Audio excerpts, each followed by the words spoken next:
Luis Emilio Batallán tivo que abandonar no pasado venres por motivos de saúde a folga de fame na que estaba inmerso dende o luns 27 de agosto.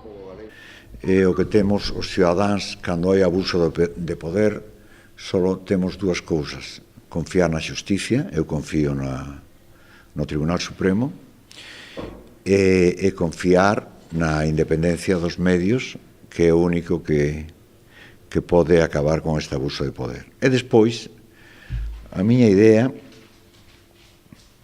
é seguir vivo para ver se algún día os galegos xubilan Alberto Núñez Feijóo. Batallán agarda que tras esta retirada por motivos de saúde da súa folga de fame poida ver en primeira persoa como a cidadanía retira a Feijóo do goberno galego.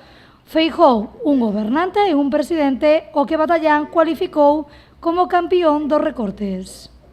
É que vostede, en estes anos que leva no poder en Galicia, o único que fixo foi facer recortes, facer sufrir a población máis desfavorecida e darlle grandes ventaxas aos monopolios.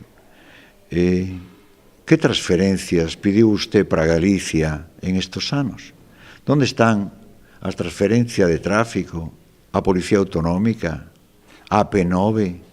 Que fixo usted nestes anos? Recortar, o campeón dos recortes.